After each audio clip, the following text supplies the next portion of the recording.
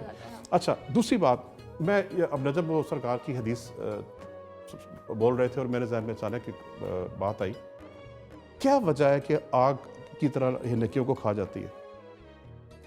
کوئی تو ہوگی, مطلب اور کسی کے بارے میں نہیں کہا گیا, اور 2-3 اور چیزیں ایسے ہیں جس کے بارے میں فرمان ہے, لیکن حسد کے بارے میں کیا وجہ ہے کہ یہ نیکیوں کو انسان کی باقی خوبیوں جو کو میرے سمجھ میں آتی ہے حسن بھائی وہ تو یہ ہے کہ ہم اللہ کی نعمتوں کا کسی اور پر جو ہے انکار کر رہے ہیں.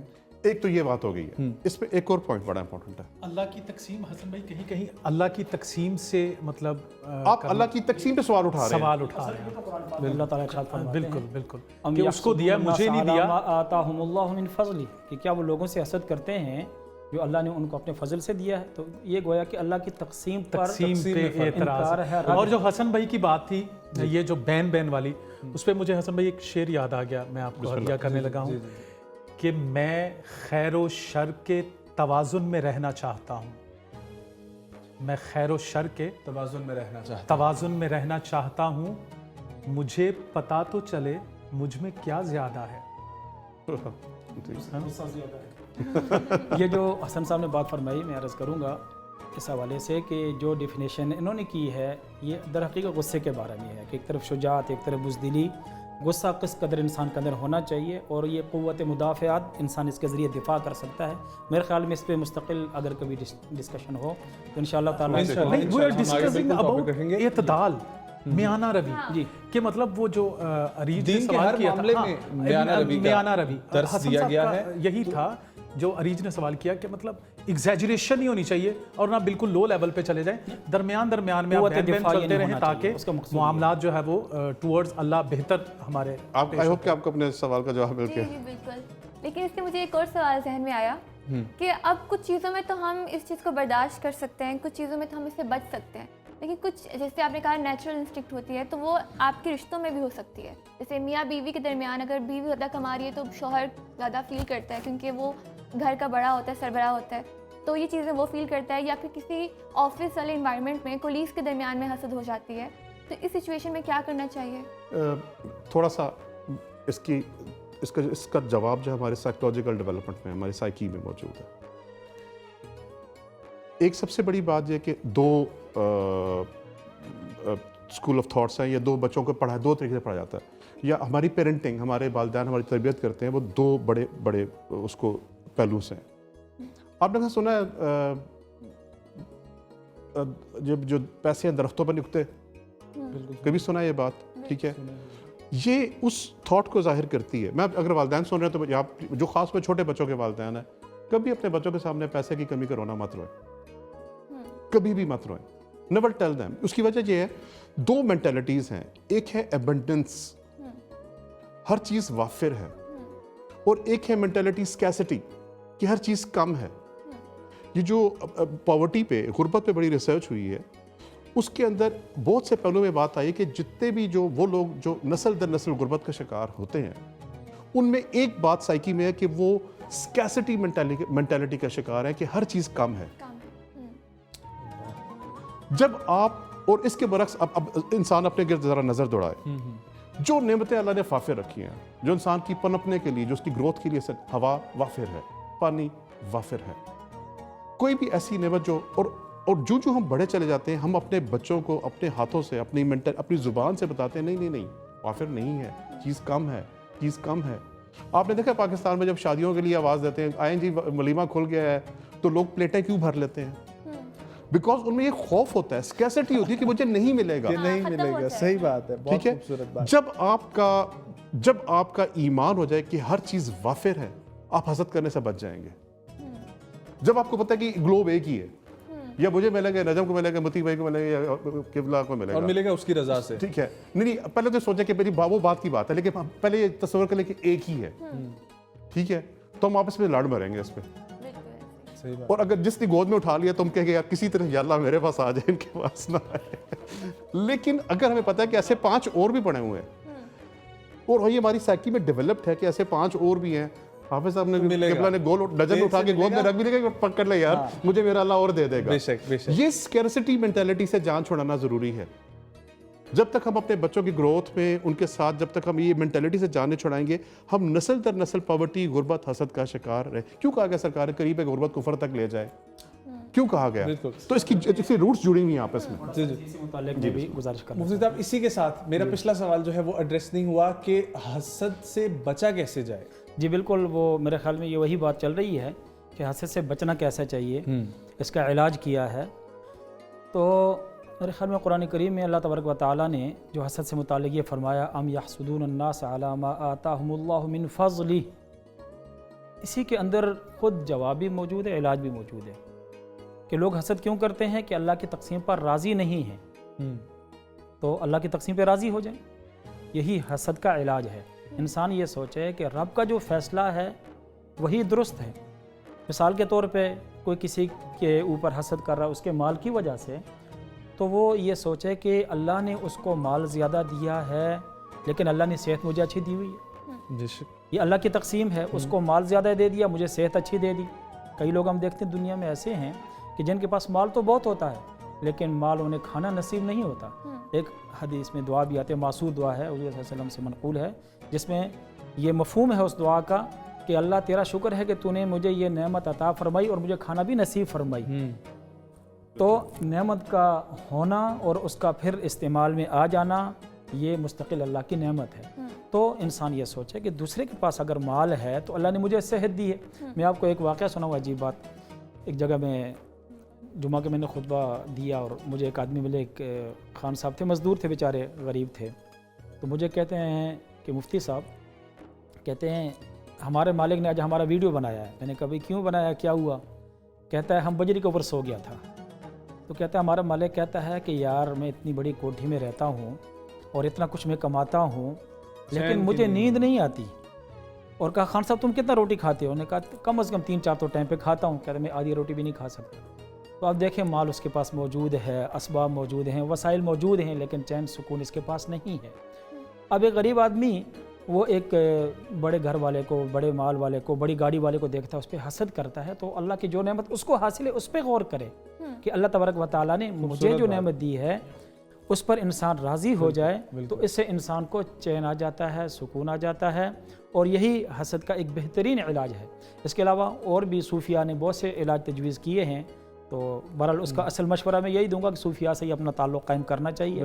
کسی بزرگ سے، شیخ سے اپنا تعلق قائم کیا جائے، کیونکہ جس طرح کی بیماری ہوتی ہے، جس نوعیت کی ہوتی ہے، جس درجہ کی ہوتی ہے، اس کی تشخیص کر کے اس کے مطابق پھر اس کا علاج بہتر تجویز کیا. مولا علیہ السلام کا فرمان بھی ہے کہ اپنے سے نیچے دیکھا کرو اور اپنے سے اوپر جو ہے وہ نہ دیکھا کرو. ظاہری بات ہے کہ اپنے سے اوپر جب ہم دیکھیں گے تو اسی قسم کے حسد اور فرماتے ہیں کہ جب میں امیروں کے ساتھ اٹھتا بیٹھتا تھا تو کبھی کسی کا لباس مجھ سے اچھا، کبھی کسی کی سواری مجھ سے اچھی، تو ہمیشہ میں تکلیف میں رہتا تھا. لیکن جب سے میں نے غریب لوگوں کے ساتھ، چھوٹے لوگوں سے اٹھنا بیٹھنا شروع کیا تو مجھے اس کے بعد چین اور سکون آ گیا. حسد میں یہی ہوتا ہے کہ انسان جتنا بھی جو ہے وہ دوسرے کے ساتھ مقابلہ کرے، کہیں نہ کہیں دوسرے کو، کسی نہ کسی کو اپنے سے آگے بڑھتا ہوا وہ پاتا ہے. تو انسان پھر بے سکونے میں، باوجود اس کے پاس بڑی بڑی نعمتیں موجود ہونے کے، وافر نعمتوں کے بھی اس کو سکون نہیں ملتا. تو سکون کا علاج یہی ہے. اور حدیث میں حکم یہ ہے کہ اپنے سے کم تر لوگوں کو دیکھے انسان اور اپنے سے اوپر جو ہے تو اسی سے انسان کو سکون ملتا ہے. زمین کے جو روشن استعارے تھے صحابہ کرام اہل بیت، دیکھیں خیبر میں جب وہ سسٹم آگے موو نہیں ہو رہا تھا، سارے کوشش کر رہے تھے، تو اللہ کے رسول فرمانے لگے علی کہاں ہے؟ علی کی آنکھ میں درد ہے، پین ہے، سوجن ہے، سوزش ہے. تو اللہ کے رسول نے کہا علی کو بلائیں، آج میں جھنڈا اس کے ہاتھ میں دوں گا جو خیبر کو فتح کرے گا. اور اس پہ پھر جب وہ شفا ہو گیا، خیبر فتح ہو گیا، تو اس پہ صحابہ کرام نے حضرت علی کو مبارک دی کہ علی تجھے مبارک ہو کہ اللہ کے رسول نے تیرا انتخاب کیا، حسد نہیں کیا، مبارک دی۔ تو پازیٹیو ایٹیچیوڈ کے ساتھ جہاں بھی آپ موو کریں گے تو زندگی خوبصورت سے خوبصورت ہوتی جائے گی، بہتر سے بہتر ہوتی جائے گی۔ بہت ہی خوبصورت بات۔ حسن صاحب آخری منٹ چل رہے، ٹھیک ہے، تو آپ سے جو آپ کہنا چاہیں گے، اور ساتھ ہی ان کی بات سے میں ایک سوال جوڑنا چاہوں گا کہ ہم اس کا حسد کا الٹ اگر کریں تو اللہ ہمارے لیے کیا انعام رکھے ہوئے ہیں، کیا اجر ہے کہ ہم دعا کریں اور کسی کی خوشی میں خوش ہوں؟ نجم، کسی کے لیے دعا کریں۔ سیدہ طاہرہ سلام اللہ علیہ فرماتی ہیں کہ امام حسن کو کہہ رہی تھیں کہ پہلے ہم سایہ پھر خود ہم۔ دعا کی قبولیت اس طرح کی جائے کہ اگر آپ کسی، بلکہ ایک حدیث ہے، بڑی مشہور حدیث ہے کہ اگر کوئی شخص 40 مومنین یا مسلمانوں کے لیے پہلے دعا کرے تو اس کی اپنی دعا لازماً قبول ہوتی ہے۔ اللہ اکبر۔ تو یہ ایک بڑی آسان سی بات ہے۔ مجھے انفیکٹ جو آخری لمحات ہیں، مجھے مفتی صاحب کے ساتھ ایک جو آیت پڑھی، اس میں ہمارے ایک ساتھ حسد کے ساتھ ایک لفظ ہے بغض۔ تو اس پہ بھی تھوڑی سی مجھے لگتا ہے کہ یہ بات کرنی تھوڑی سی ضروری ہے۔ بغض وہ غصہ ہے جو دل میں رکھا جائے، دل کا مرض ہے، اور بغض، اور مجھے رائے دل کا مرض، لوگ اللہ سے بغض رکھتے ہیں۔ اللہ اکبر۔ 3 قسم کے بغض، اللہ سے بغض رکھتے ہیں، اس کے احکامات سے بغض رکھتے ہیں۔ مطلب ایک میرے خیال میں غالباً آیت بھی ہے کہ جب یہ میرے خیال میں سورہ زمر میں ہے کہ جب یہ قرآن پاک پڑھا جاتا ہے، اللہ کا ذکر ہوتا ہے، تو ان کے چہرے متنفر ہو جاتے ہیں، اور جب کسی دوسرے کا ذکر آتا ہے ان کے چہرے بشاشت سے کھل جاتے ہیں۔ تو آپ ذکر اللہ سے بغض رکھتے ہیں، بالکل ٹھیک ہے۔ پھر ایک اور جگہ ہے کہ جب اللہ کے فیصلوں پہ، اللہ کے احکامات میں، ہم نے دیکھا اکثر لوگ، بہت سے لوگ آج کل، بہت سے آپ کو لگے کہ سوڈو ماڈرنزم میں اللہ تعالیٰ کے احکامات پہ انگلی اٹھا رہے ہیں، یہ 4 شادیوں کے ایجاد کیے ہوئے ہیں، دلوں میں اللہ کے فیصلوں کے خلاف بغض ہے۔ تو ہم اپنی اللہ تعالیٰ کے دین میں رہتے ہوئے بھی اس کے دین کو نہیں مان رہے۔ یا ایھا الذین آمنوا آمنوا، اے ایمان والو ایمان لاؤ، ٹھیک ہے۔ تو ہم اپنی قلیل عقلوں کی بیسس کے اوپر اس عزیز الحکیم کے احکامات پہ، اس کی جو اس نے ہمیں سوسائٹی بنانے کا پورا کلیہ فارمولہ، اصول، قوانین دیے ہیں، ہم نہ صرف ان پہ انگلی اٹھاتے ہیں بلکہ ہمارے دلوں میں ان کے خلاف ایک غصہ بھی موجود ہے۔ اس غصے کے ہوتے ہوئے آپ اپنی نہ عبادات قبول کروا سکتے ہیں، کچھ بھی نہ نہیں، اپنی دعائیں قبول کروا سکتے ہیں، کچھ بھی نہیں۔ اور کبھی ناممکن سی بات ہے۔ تو جب تک یہ حسد اور بغض ہمارے دلوں میں موجود رہے گا، تب تک ہم شاید کھانا بھی تو کھاتے رہے، اور فرمودات سرکار کی صلی اللہ علیہ وسلم کی روشنی میں ہمارے کوئی عبادت جو ہے قبولیت کی طرف نہیں بڑھ سکتی جو اس کا حق حاصل۔ بہت شکریہ حسن بھائی، بہت شکریہ مفتی صاحب، بہت شکریہ مدی بھائی۔ عریش کچھ کہنا چاہیں گے آخر میں؟ میں یہ کہنا چاہوں گی کہ آج میں نے تو یہ سیکھا ہے کم از کم کہ انسان کو حسد کرنے کے بجائے محنت کرنی چاہیے، کیونکہ انسان کو ملتا وہی ہے جو اس کے نصیب میں لکھا ہوتا ہے، اور کوشش کرنی چاہیے کہ وہ خود کو بہتر انسان بنا سکے۔ بالکل، اور جاتے جاتے وَمِن شَرِّ حَاسِدٍ اِذَا حَسَد، حاسد سے اللہ کی پناہ مانگو۔ اسی کے ساتھ آج کے افطار کی اس خصوصی ٹرانسمیشن سے دیجیے اجازت، آپ لوگوں سے ملاقات ہوگی 8ویں روزے میں۔ آپ سبھی کو 7واں روزہ بہت بہت مبارک ہو۔ السلام علیکم ورحمۃ اللہ۔